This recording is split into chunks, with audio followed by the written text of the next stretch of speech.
You didn't start a business for it to be easy. You did it to be useful, to create, to serve. And the only way you're going to do that is by understanding this powerful concept called leverage, and specifically around buying back your time. One of the biggest reasons jewelry businesses fail to grow, why the founder gets stuck and overwhelmed, and why their business always feels chaotic no matter how hard they work, the business just stays at the same place or even worse, declines, is because the founder is stuck in a place where they're unwilling to buy back their time. I'm going to explain what I mean by this in a minute. Hey there, I'm Tracy Matthews. I'm the Chief Visionary Officer of Flourish and Thrive Academy and the host of the Thrive by Design podcast. And I help jewelry business owners launch, grow, and scale successful 6- and 7-figure companies using my methodology called the Desired Brand Effect. One of the things that I am so passionate about is helping business owners become more efficient so that they can optimize their business for growth and scale. And from the early days, I've always valued the idea of getting the things off my plate that weren't necessarily in my best use of my time or my best and highest skill set. And sometimes when I present these ideas to others, they, hem and haw, say things like, no one can do it as good as I can, or I don't have the money to delegate down, or isn't it expensive to do X, Y, and Z? Well, here's the thing. The answer is if you don't get into a cadence, if you don't get into the flow of buying back your time, what I will tell you is that you'll always probably be stuck. So today I'm interviewing my friend Dan Martell about his book, Buy Back Your Time. It is an amazing book. Make sure that you pick it up today. Dan is the founder of SaaS Academy. He's started 3 really successful startups that he's sold. He's also a Wall Street Journal bestseller and so much more. And just an all-around great guy. I think you're gonna love his story. And you're also gonna love the concept behind his book. So let's dive into today's episode with Dan in just a moment. But before you do, make sure that you subscribe to our channel, that you like this video, and share with you your key takeaway at the end. We would love to hear from you. All right, let's dive into this interview with Dan Martell. Well, I am super excited to have my friend Dan Martell on the show. Dan, welcome.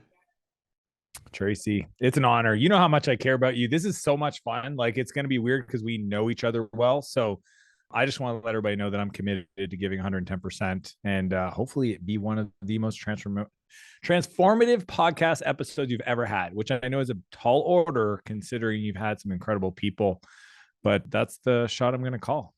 It's a tall order, but I think that you can win the prize for that. Let's see what happens. Cool. So Dan and I met, I don't know, when did we meet? Like 7 or 8 years ago? I remember the moment. Yeah. Ryan Levesque's master class thing. And I think it was Austin. Yeah. And you were just so like you were doing the work and you were like, and I was early in my thing. Like literally, I don't even think I'd launched my SaaS Academy, my coaching program. And you were like super like helpful and generous with your time. I'll never forget that, Tracy. I've told you this hopefully in private, but like it really meant a lot just how you're like, hey, you can talk to my team. And yeah, so we met a while ago and it's been fun to see your journey. It's hilarious because little did I know Dan had already sold like 3 companies by that point. In my little like coaching business, I'm like, let me help you coach. No, I took all the help. It was really appreciated. So Dan, like I've learned so much from you over the past, like, I don't know, whatever time that I've known you, just from like, you have, I feel like a very complementary skill set to kind of what I do. Cause I think of you as a really highly creative person, but also you're so freaking organized and like you're a master at your time. And that's exactly why I'm having you on the show today. So just to give our listeners a little background about you, can you tell us a little bit about your background into entrepreneurship? I think people that are starting off love to hear the challenging stories so that they can relate. Mm-hmm. And my life is littered with those. To give you the shorter version, I grew up in a really challenging environment. I got diagnosed with ADHD when I was 11, put on Ritalin, felt broken. Like literally as a kid, I can remember like thinking I'm different and there's something wrong with my brain. And I acted out quite a bit at school and home, and eventually got taken out of my home just because I had a pretty dysfunctional environment, my mom being alcoholic and whatnot, and ended up in originally foster care, crisis centers, eventually group homes.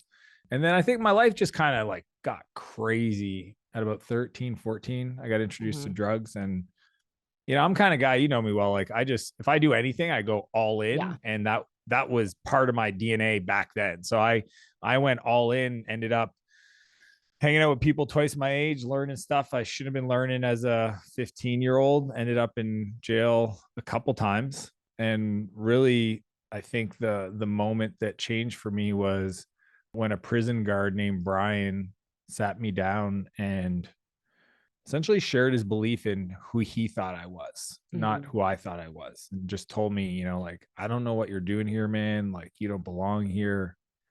And I don't know, Tracy, I think it was just something about the way he said it that made me believe that maybe he knows better. Like, Mhm. he didn't have to do that. And something shifted just a little bit. Like, it wasn't a big like breakthrough. It was just more of almost like a seed of belief that, well, maybe I'm not the bad kid that I've been labeled my whole life. And I kind of started staying out of trouble, and I petitioned to get released early to finish my sentence. I ended up getting sentenced almost 2 years for the severity of my crimes, high speed chase, drug charges, all that stuff, and ended up in a rehab center called Portage. Which, I mean, telling this story is still crazy to me, Tracy, because It's like so my crazy. life does not look. I mean, I almost feel like people think I'm lying because they know me today and they're like, "There's no way you meet Renee, my wife, my kids, and my family." It's bananas, but all these people are real. I still spend a lot of time with them, but yeah, I ended up in this rehab center called Portage, and I did an 11-month program where I lived there, and this place helped me rebuild my relationship with my parents that was fractured, Mhm. the trust I had lost with my brothers and sisters, I have two brothers and a sister, my self-worth. I mean, that was a big thing. It's just, understanding what made me tick. It was really a cool program. It still is today. Like I said, I go Mhm. back 2, 3 times a year to talk to these kids and just try to share with them a vision of possibilities of, somebody that's been right where they were, and for many of them way worse. And my commitment to them is they stay sober for a year. Yeah. They can reach out to me and I'll help them make their dreams come true. And I've had the privilege of doing that for a few of them. I literally take all my resources, which is plentiful, and we go deep. It's kind of scary for some of them because they're like, "What are you talking about?" Some of the parents are like, "Really?" And I mean, for me, whatever. I won't get into that. But what happened is at the end of that program, I was helping Rick, the maintenance guy, clean out one of the cabins. And one of the rooms was this old 486 computer and a Mhm.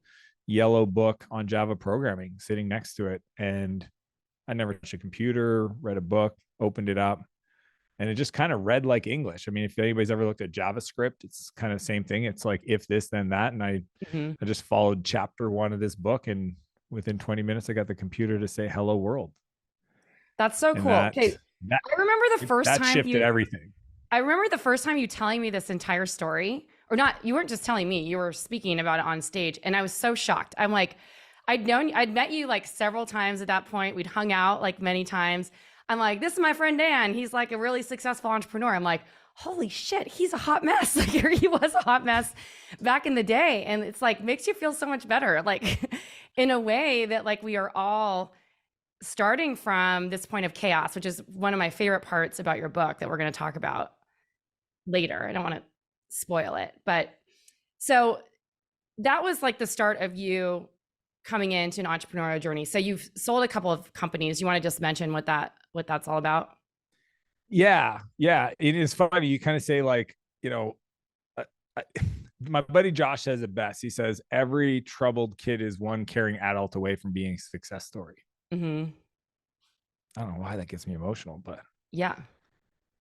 I just got lucky. Like, I don't know, Yeah. lucky. I just had people, I had angels come into my life that just said the right thing at the right time. I mean, from Mm-hmm. every staff at Portage to mentors along the way. So I think it's so cool to think about that idea. Doesn't matter It's which kid amazing. is, no matter how far gone there, it's just one caring adult to show Yeah. up. So yeah, I've built, and just so you know, this is success theater to kind of fast forward, but there was failed company. So first one was failed. I did a vacation rental site, didn't know anything about business. Started another one. So I was like 17, started that one, failed at 19, started another one. at 20 with my brother called NB Host, which is a web hosting company. Me and him each lost, I think, 10 grand. We like got lines of credits and credit cards. And that was a fun journey. Learned a lot, learned what not to do. And then kind of had to lick my wounds for a few years, just doing freelance work until I had enough courage to start another one at 23. So that's 6 years of trying, like full on, like not side hustle, like my dad begging me to get a normal job, and like considering what I went through, I thought I was doing great. I was like, his expectations for me were pretty low. And, I was a somewhat functioning member of society, but 24, I hired a business coach named Bob, and that was a game changer. He taught me the business side of the software world, and ended up building that company over a 4-year period, became a millionaire at 27, sold that at 28 for, I think I've said it publicly a few times, but, about $7 million. So ended up, didn't have any co-founders. It was a pretty meaningful payday. Thought I was going to retire. It's funny how like people think I want to be a millionaire. It's like, it's not a lot of money anymore. I just want to throw that out there to people.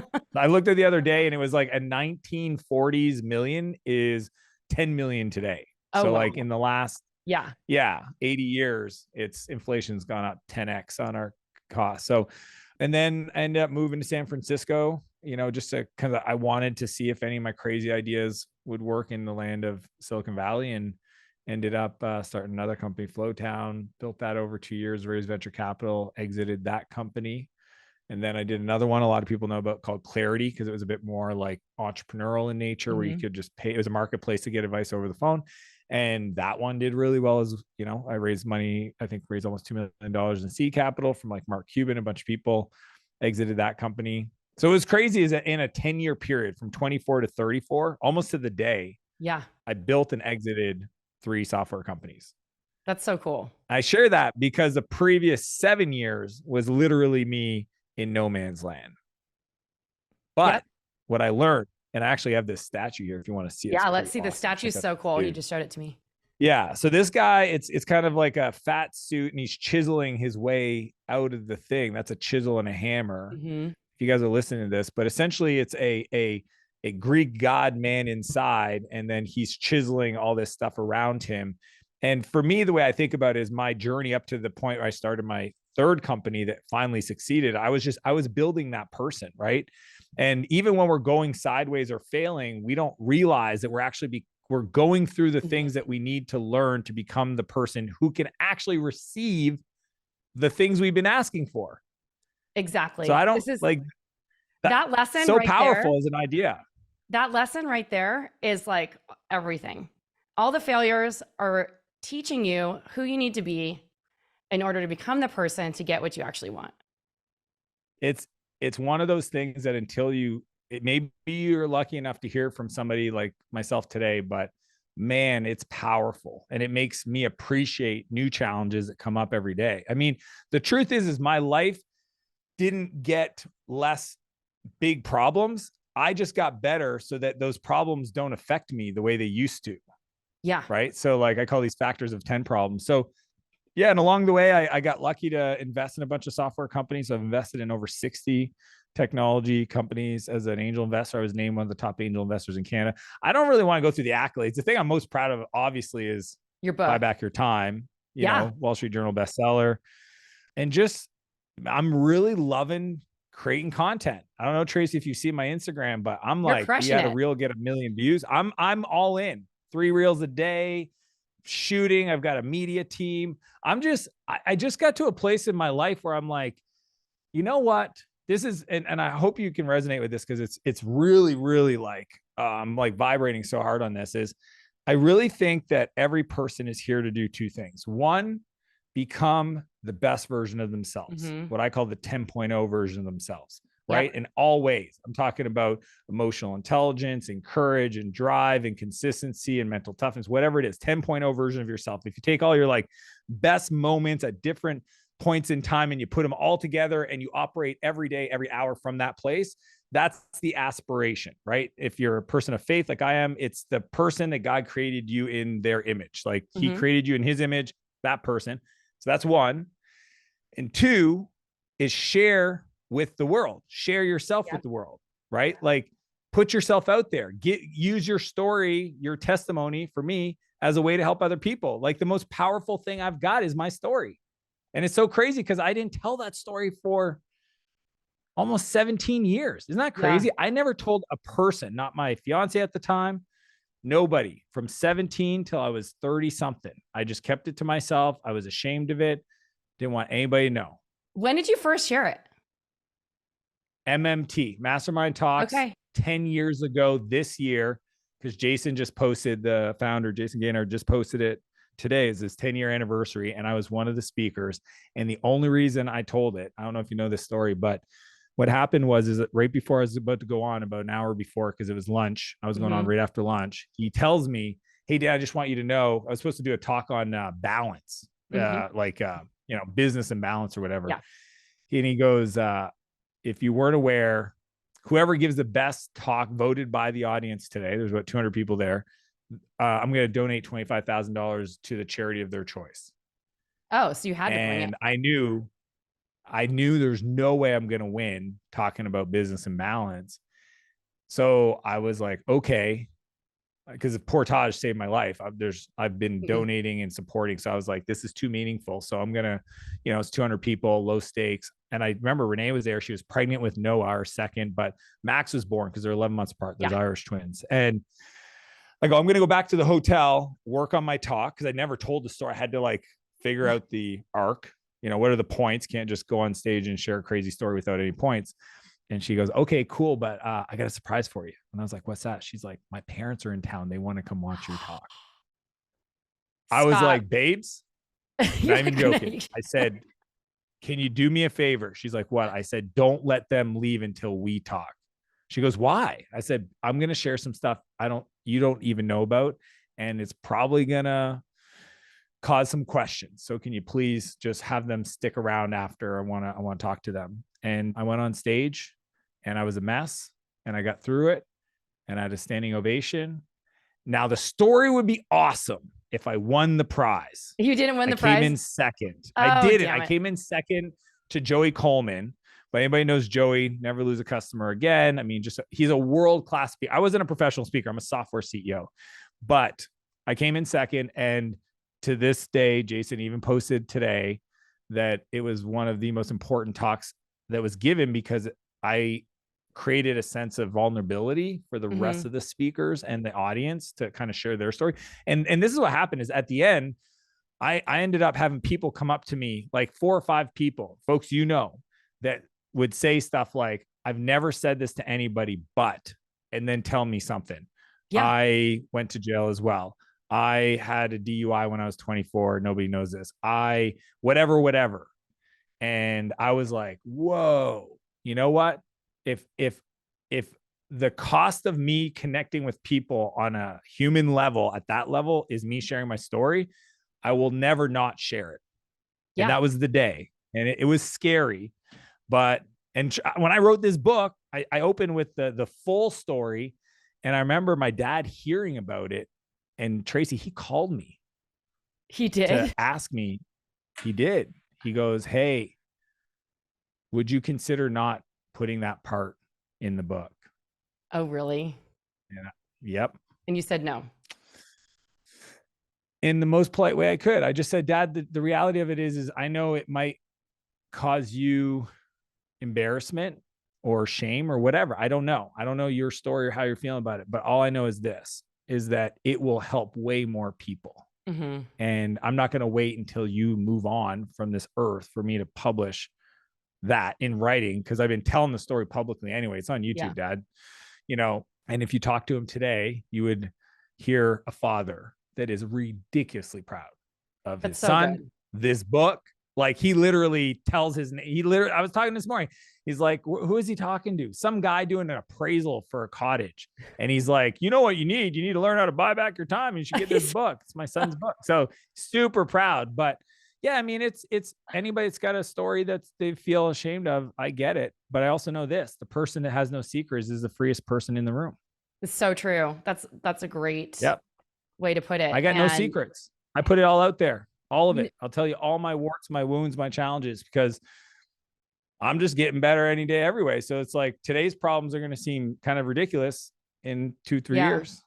I mean, I remember when I first told my story about my first business failing, like I tried to hide it for a while, and like how the crash in 2008, like crushed everything. I had to file for bankruptcy, like all the things.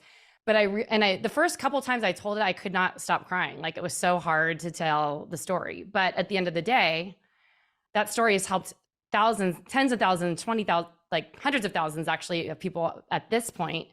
Just knowing, in this community that like the decisions you make, one small decision can impact bigger decisions. And they're all things that you just learn from at the end of the day. 1,000%. Again, our stories are the most powerful thing we have to serve other people. Yep. More than our skills, more than our know-how. It's literally, it's the challenges that we personally faced and got to the other side. And that's why I think like, Philip McKernan, who I just think the world of, I've done work with Philip, and question he asked me a long time ago that got me really clear on my why was, what challenge or problem do you want to help other people avoid or get through easier? And for me, it was at-risk youth. Like, I just want to help them. If I got to be that one caring adult, I'm going to show up. I'm going to do that. And I'll do that for the rest of my life. Why did you decide to write Buy Back Your Time? Yeah. So, I mean, it's kind of funny, but I wrote it to buy back my time. So you've been on the receiving end. A lot of people that get to know me personally see the way I operate, and it's different. It's just watching the way I build companies and watching the way I scale things but at the same time, still have time to travel, be an epic husband for my wife. I've got 2 kids. I mean, I biked to school this morning with my boys. Like, I trained for Ironman, just about to go to Croatia, like most people don't compute how you can build, what I call an empire, right? Like, I have $100 million private equity fund. I invest in companies. I have the largest coaching company for software CEOs. I'm trying to build the biggest online media audience. I know that's crazy, but I don't care. I'll call my shot. But yeah, so like, they're just like, how do you do that? And truth is I just have a completely different approach to my time. So I've shared as much as I could, here's my SOPs, here's how I work with my executive assistant, here's how we work with our house managers. I've sent them all to you. I know I have, right? But it wasn't a complete system. So I sat down, and the fun part is when I started to write it, I went through a bunch of different book ideas, because a lot of people know me as a software scale guy. They're like, why didn't you write a book on that? And I was like, it wasn't on my heart. That's not like, I can't do things unless I'm like emotionally compelled to do it. I'm never been a guy that does things for money, because when I do it and I know my heart is aligned with it, holy crap, I will move mountains. I will fight for ideas. So I wrote down 25 people's names, folks that I know really well, that I care a lot about. And I just started thinking about what's the mindsets, what's the belief sets, what's the friction, where do they miss the mark when it comes to buying back their time? Because I really want to help entrepreneurs build businesses they don't grow to hate. Because that's the number one killer of a company. That is a great goal. Like, the markets are there. Like, there's customers that'll buy. People think, well, I stopped doing this business, whatever. It's like, I call it the 3 S's, right? At some point in their business, they'll hit a pain line, and it could be at 300,000 a year revenue, or $1.5 million, or there's like these different break points. And usually they'll do one of 3 things. They'll either decide to sell the business, stall.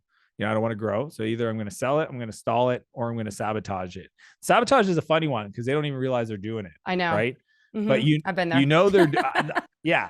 Well, exactly. The people that are in it, it's like being in the bottle and you can't see the label outside. It's like, I see it from outside and I'm like, oh, see that decision where you dragged your feet by not replying to that email for 14 days? That's a sabotage, right? See how you decided to take 6 weeks off and go to Costa Rica and empower your team to run the company for 6 weeks? That was sabotage, right?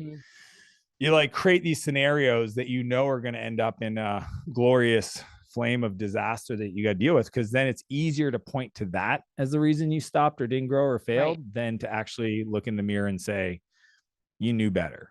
So that's the work I did, and I put it all in the book. So my philosophy is I want to be the lighthouse, not the tugboat, meaning that I want to be an example of how you can change things. So I used the people that I love stories to write the book to solve those problems, but I wrote them in the book, changed the first name of all the people, and then put it out in the world. So like their challenges inspired me to serve everybody else. And a lot of people, when they read the book, they're like, it's almost like I had ninjas spying on them. They're Oh like, yeah. they're like, I feel so seen. Like this sentence, were you talking about me? I'm like, no, but you'd be surprised how that thing is done by hundreds of thousands of entrepreneurs every day, right? These beliefs, these are the mindset problems and the monsters that are stopping people from achieving more. And my whole thing, and that's why like the subtitle of the book is, get unstuck, reclaim your freedom, and build your empire. For me, an empire, people think, oh, I don't want to build this big crazy thing. Yeah. It's a life of unlimited creation we never have to retire from. Mm-hmm. That's what I want. Yeah. I want your audience to want to create more, and to the degree that they have a good idea for a new piece of jewelry or a new business idea or whatever, that they shouldn't be constrained by their lack of team or infrastructure or capital. Like I want every entrepreneur to just create more and to be a creator without doing it in a way that just absolutely creates chaos in their calendar. And that's the premise of the book. Some people are like, oh, it's a productivity book. I'm like, not really. Kind of. And yeah, plus, well, right? It's a leadership book. I've already listened to it twice. I didn't mean to interrupt you, but I just interjecting here. It is, did you just say it's a relationship book? No, I said leadership book. But there is relationship stuff in it in regards to the feedback, the clearing conversations. There's a lot in there. I've listened to it twice. I'm more of an audiobook listener than a reader, but I've opened up the book in the parts that really stuck with me. Because one day Jason and I were in an argument and I'm like, he's like, you need to go read Dan's book, chapter 3. I think it's chapter 3. I might be getting it wrong. The 5-time assassins. Time Assassins, and then come back and report to me and tell me what you think. And I was like, okay, fine. I'm like, shit. When I listened to it, I was like, he's right. So I'm going to get to that in just a minute. But first, you said a couple of things before about, buying back your time. And really, this book is about focusing on the things in your business really that are the most important things for you to focus on. And then being able to delegate the rest of that down to systems, to people or a person, to a variety of different things. Now, one of the things that I get a lot in this community, especially with startups, because they're control freaks like a lot of entrepreneurs are, is no one can do it as good as me, or I can't afford to hire someone. So what do you say to people? Because a lot of what you say is delegating things down to an executive assistant or a team, who are the people who are kind of on that verge of being afraid to actually make that investment in someone else. Totally. I mean, I'll just tell you a story. This happens 100 times a day with creative. So like my buddy's a videographer and he does video edits, right? His name's Sam. And, when you start off, and I teach in the book, the buyback rate, and there's a formula. I mean, the truth is some people either not charging enough, or they don't make enough, or they don't have any revenue yet because they're starting off. So they don't have anything to spend to pay other people. So, okay, cool. Well, what I told my buddy Sam is go get some interns. And that's what he did. He has 3 interns right now, right? Now, what I love about that is that now it creates a low stakes environment for him to learn the skill of delegating, right? Yep. And for most creatives in the book, I think it's page 87, because I refer to it all the time. It's the 10-80-10 rule, which is this concept of the ideation phase, which is the first 10%, right? So we sit down with somebody that's doing a creative work, like editing a video, and we give them the creative thoughts, the storylines, the narrative, the design specs, the vision for this piece, whatever it is. And then they do the 80% of the work, which is like, creating a first edit of whatever it is. And then you come in at the end, the last 10%, which is integration, which is, to review the final piece, to give the tweaks, to change it. Still has your fingerprint, still has your magic pixel, fairy dust, all that stuff. But you didn't do 80% of the work, right? Yeah. And this turns out is how Tom Clancy wrote books, how Andy Warhol created The Factory and was one of the most prolific artists in the world, how Steve Jobs collaborated with Johnny Ives at Apple, how Gary Vaynerchuk produces tons of content all over the place and travels the world and runs 1,400 companies, because he has a whole team called Team Gary that are literally a team of people, probably 25 people, 30 people now, $2 million a year salary, payroll kind of thing, that are his buyback team. They're literally the people, but he's still involved in the upfront. He still reviews the final product. He's the one posting, but he lets his team do the 80% so he can buy back his time and get leverage. And that to me is the thing. And my whole philosophy is like 80% done by somebody else is 100% freaking awesome. Right. Yeah. And if you have this false belief that, well, the customer hired me, I have to do it. I will. And I tell in the book so many stories where like one of them is, the guy that owned this bikes shop that I spent probably $70,000 with them with my triathlon bikes and my e-bikes. Like, I mean, some serious amount of spend. And every time I do something, there'd always be an issue. Either the bike wasn't charged when I bought it and I asked them to do it, or they missed the part when they spec'd it out, or the thing was delayed or whatever. And he would always be there greeting me at the door. Hey, Dan, good to see you. Appreciate your business. All like always there. And again, lighthouse, not tugboat. And I should have told him, but instead I wrote about him in the book. Yeah. To help everybody else. Okay. I helped everybody else.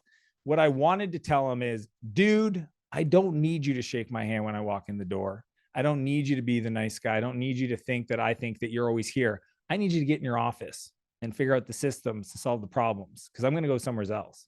So you think you might be doing the right thing, but you're not. The customer doesn't care that you do the thing. They hired you for an outcome. They hired you for a great piece of jewelry. They hired you to be there on time, to invoice on time, to follow up, or whatever it is, to make sure your calendar isn't crazy. Like, and that you just set the expectations. And it's just funny how people, and I get it. I used to be that person too, right? Every challenge in the book that I help people overcome is something I personally faced. And I just said, okay, I can't keep doing this and have a desire to grow something. And I just figured out a completely different process called the BuyBack Loop on how to audit, transfer, and fill our time with things that light us up, that make us more money. And that's what I want for every entrepreneur.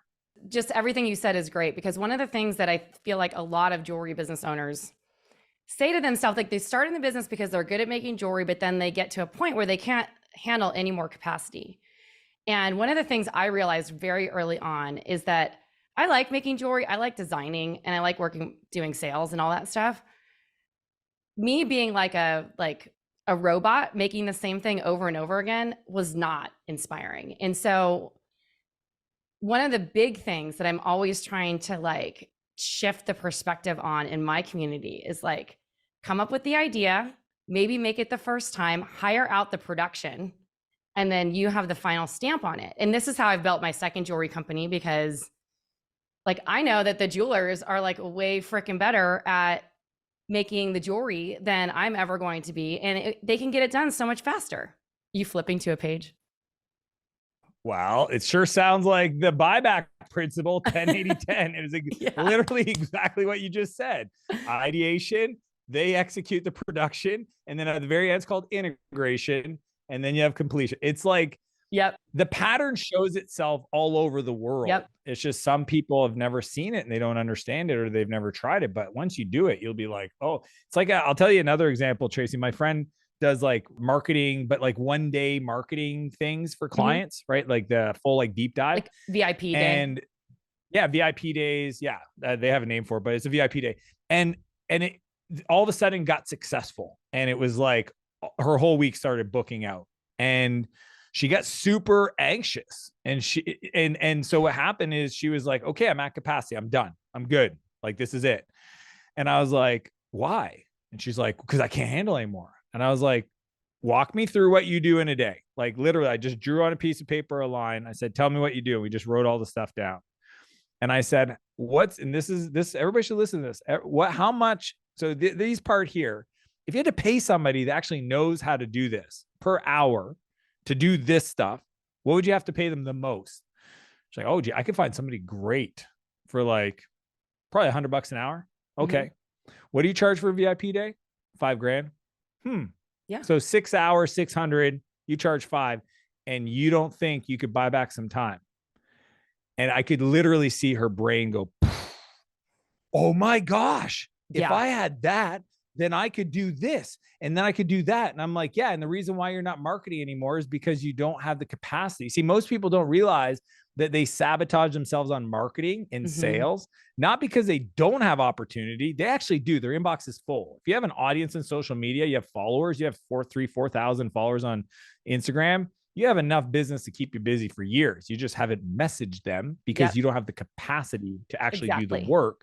So you're not doing it. So you sabotage yourself by overthinking it, spending money on Facebook. It's so fascinating. I watch this stuff happen. But yeah, my friend, that's an example of like just the belief system of saying, look, somebody else can do this. And there are companies that do this every day. And if you can figure this out, you get your jewelry, your art in the world in a bigger way. And if you're truly driven towards impact, then it's actually against your ethos to play small. Like, I want to call people out. I think everybody's here to do something great with their lives. And if you're going to play a small game, shame on you. That's not what we're here to do. We're here to be the fullest expression of our thing. And just because you haven't learned the skill set of delegation and production and having other people doesn't mean you can't just get on it. But just know that, people, I just want I want a small business. I just want a few employees. No, that's just a weird psychological belief about, I just want it to be easy. You didn't start a business for it to be easy. You did it to be useful, to create, to serve. And the only way you're going to do that is by understanding this powerful concept called leverage, and specifically around buying back your time. I also think if you're in the weeds day to day and you have a small business, that's way harder than when you can actually be in a place of leverage. That's For it. sure. That's 100%. the problem. And I think what people don't understand is like, when you buy back your time, and I think, Tracy, there's like a bunch of like beliefs that stop people, right? There's only 3 fears: fear of judgment, fear of failure, fear of success. Yep. And when you're busy, it feels good because you know exactly what you got to do. But if I magically wave a wand and say, poof, 2 days extra a week that you can work, most people don't actually know what they would do with that. Yeah. Right. They say they would, but they don't. Because when they do buy it back, instead of going and work on strategic stuff, they go keep doing their emails or cleaning their office or doing a bunch of stuff that's just busy work. It's like literally something they do because it's safe. I know it. It's easy. They get a dopamine hit. I like things being organized. Like I don't even answer my door. I work from home. If my door rang right now, I don't answer it. Why? Because that's what I'm committed to. I'm committed to being here 1,000%. Obviously, I wouldn't leave in the middle of a conversation, but even if I'm just at home and I'm working, if I'm working, I'm working. I know what I'm going to work on. I know the skills, the beliefs, the character traits I'm developing to become more. And that's part of my calendar. And it's why I wrote about it in chapter 8, the perfect week. I wanted people to understand, like, hey, if you design what you do at that free time and it's productive and it makes you feel better and it makes you more money, you'll get addicted to that rhythm versus the one that's just busy, busy, busy with no results. 100%. Now, I want to get back to chapter 3.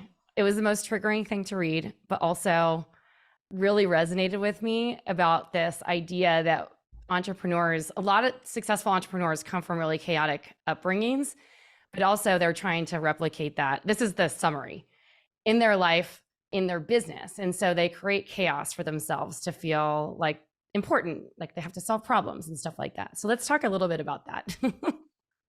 Yeah. I mean, I remember I think at Berkeley, and I was talking to this guy named Steve Blank. And he's the one that kind of planted the seed with me, this concept that most entrepreneurs, and this is Silicon Valley tech entrepreneurs, but a lot of entrepreneurs since that I've met, if you ask them, if you had a room full of entrepreneurs, you said, everybody close your eyes.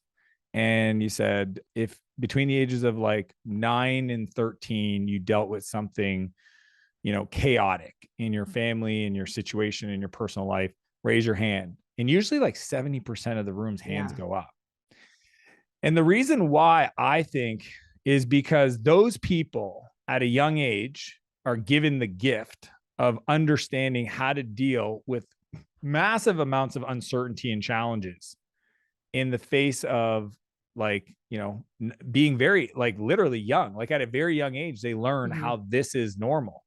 And it's why they're typically predisposed to build companies, because the number one skill set of an entrepreneur is being able to make decisions with imperfect data, right? Yep. Like the rest of the world, oh man, like every other person, they're like, well, I would do this if this, and this is true. If I go to university and I give you this amount of money, am I guaranteed a job at the end of it? Because if it's not, I'm not doing it. Like, a lot of people want this certainty. Entrepreneurs are like, I'm willing to roll the dice. Yeah.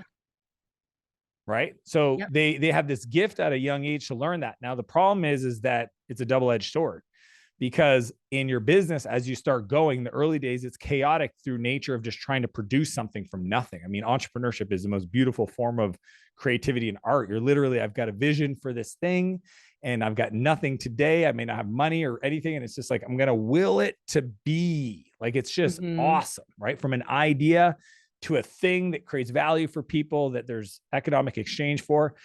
But if you are lucky enough to build a few systems and have some success and things start to work, it can feel awkward. And what a lot of entrepreneurs do is they will throw hand grenades into their business. They'll just lob them, pull the pin, clear. And it looks like stuff like things are good. And we're like, hey, you know what? I think we should design a new line. It's like, why? We're still doing the current line. Yeah, no, I've got this crazy vision and we're going to do this and this, and we're going to change it all up. Or like, you know what? I think we should change platforms. We're on Shopify. I heard this new thingamajig, whatever. We're going to swap it over. It's no code, blah, blah. And it's just like, why? Like it's, or, you know, like, they don't hire somebody because they're too expensive. So then they go and bring in a bunch of, junior people because, whatever. And then those junior people create problems that then they have to solve. They get addicted to solving problems.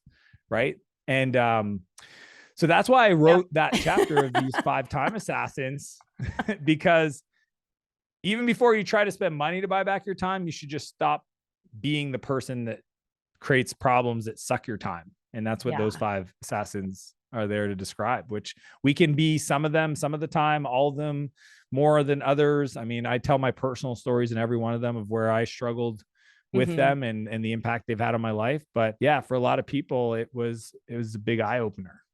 Yeah, that one was huge. And I want to thank you for writing it, because honestly, like, I think I know that, about myself, and that I kind of came from a chaotic upbringing, but you basically called it out like so hard about how, sometimes we just create problems for ourselves when we don't need to. And I love what you said about like wanting to switch things over or change something that's actually working, because we just get bored. And so we want to do something new, which feels exciting, but maybe there's a different way to do it than blowing up the business. Yeah, there's totally way. The way I do it with my clients that I coach, I just say, if they're in the earlier days of their business, I just say, what's the number that unlocks the next thing?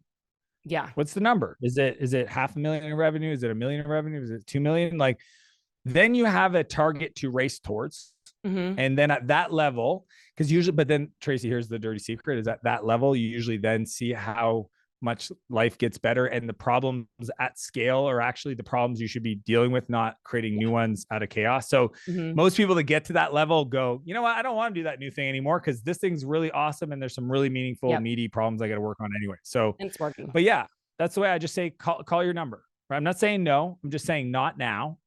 Once you get to that next thing, number of units, whatever that number is, that is the unlock to your creativity. But until you do that, you haven't essentially earned it yet.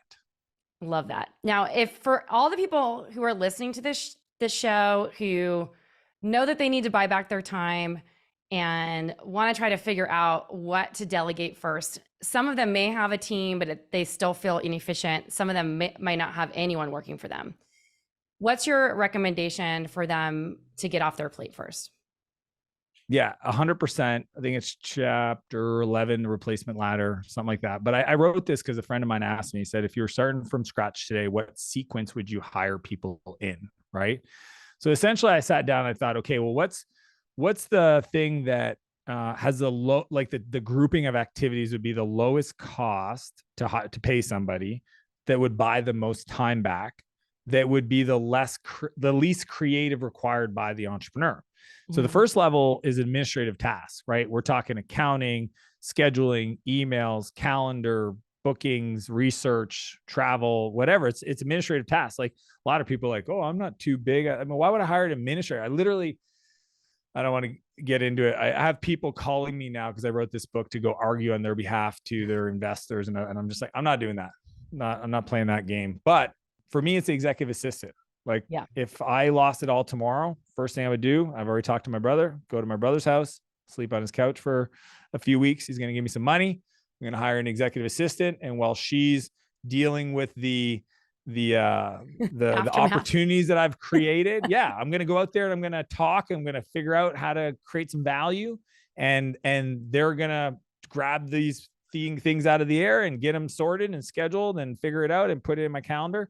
But I don't need to do that. I don't need to deal with paying bills or booking travel or, I mean, it's so funny. The amount of times I've been out with friends at events and we're driving to the airport and, you know, we get to the airport and they're like, oh my God, our flight got canceled and da, da, da, da. And I'm like, but I have a travel, I have my EA that monitors. And then she had already booked me on the next flight but it's already been over. Like the amount of time I save by just having somebody else deal with my calendar, my inbox, so that I can be present and with my kids. And it's just a cheat code. So I would say, and the other reason why is it's great training grounds. So a lot of people get to some level of success and they go, I need to hire an integrator, right? We hear this all the time. I need an integrator. I'm like, okay. Or they'll call it a COO or an operations. I'm like, you don't even have an assistant. If you don't have an executive assistant, guess what? You are the executive assistant and you suck at the job and you're overpaid. So stop doing it. So we start there. And I love everybody that's listening to. I just want you to know, like, no judgment. I can love your soul, hate your habits, get over that one. So like having people, and then you learn, right? You learn how to delegate. How do I delegate my email? How do I delegate my calendar? How do I delegate my travel? How do like, and it's possible, but again, nobody's going to do it 100%. They're going to make mistakes. They're going to screw up, and it just is what it is. And while they're doing that, anytime somebody else gives me an hour of my day back, I'm so grateful. I'm so appreciative that I just don't want to waste it. So I'm always like, okay, how do I trade that up? Right. The whole point is trading up for things that light you up, give you energy, and make you money. That's the whole point of the buyback loop. It's a time and energy audit, and then it's transferred to other people, and then it's fill it with things that make you more money that light you up. So that could be strategic planning, that could be hiring, that could be building systems, that could be doing marketing and sales, right? And there's a replacement ladder. So the ladder is really quick. It's administrative work, then it's delivery of doing the work, right? The customer delivery, then it's marketing, then sales, then leadership. Love it. Okay. So I think this is my final question. We're going to see. You know, I'm a huge fan of your wife, Renee, and you guys have like, it's like hashtag family goals, hashtag relationship goals, because you guys have really structured your relationship in a way so that you can spend time together, but you also know like what you're doing like for the whole year. So how have you kind of co-created an amazing work-life, I'm calling it work-life balance because that's what it looks like on the outside, so that you have time to actually spend with your family? Because this is something that I think a lot of people struggle with. Yeah. The best term I've come to is work-life harmony. And the reason why is I think, you know, different seasons, there's different priorities, right? You might just be in a fitness season or a relationship season or a family season or a work season, right? Yeah. But it doesn't mean, you know, that you can just turn something off. So harmony's, you know, it's kind of like an orchestration of different priorities. The way we do the relationship stuff is kind of fun because we just apply best practices that I learned in software and business, right? Agile development, you know, EOS, rhythms, rocks, all that stuff. And we just do it for our relationship. So we do annual planning the end of the year in December, usually the week before the 16th is kind of like, you know, everybody's kind of off, and we just go somewhere and we kind of work on our own personal and professional goals for the next year. And then we kind of come together and we look at it. We update our vision boards and we look at our year. And so we put all of our big rocks for us in first. So I have this thing called the one page calendar, the preloaded year. It's a template you can go get at buybackyourtime.com, or it's in the book. And we'll put like all of our family vacations, right? So and for the whole year, right? We even like plan 3 years out, because why not? If you like, we have a goal that every year we do 2 new countries, right? So this year is Vietnam and Thailand. But then we had an opportunity because we've been wanting to spend more time, and that we're very intentional. So it's like, here's a list of families that we want to spend time with. And most of them don't live in the same city as us. So had an opportunity to go to Croatia. So we chartered a big yacht. All the families are coming together. There's like 7 families, 18 kids. It's crazy. So fun. So we're going to get 3 countries this year. right? Awesome. Because it was like we still had the other one plus this one, but those are in the calendar. Like these, we block out the 2 weeks here, the Christmas here, that, right? The quarterly retreats, right? We're actually heading down to Colorado to see our mutual friend Mike Brown, because I've been wanting to see him for a while, Yeah. right? So it's like September, boom, it's blocked in. We just highlight it. So every quarter we have a retreat. So we go, okay, we should do it here, here, here, here. Where do we want to go? Well, I want to go to Banff. I want to go to Colorado. I want to go to Nanaimo. We just put that in. Like, it's kind of like just fun, right? And now I know I sound like, oh, that must be nice. You just write whatever you want, chartered yachts and all that fun stuff. Yeah, that's how it can be at some point if you keep building at it. But it can be as simple as just being intentional and deliberate about, and like even the weekly stuff. Like we do a weekly meeting every Wednesday, the Martell family meeting. It's Renee and I, we have lunch, and we have a process where we go over like our wins and we synchronize, because she has an amazing business and I have my stuff. And we just look at our calendars and our weekends and we plan stuff. And yeah, it takes a little bit of planning.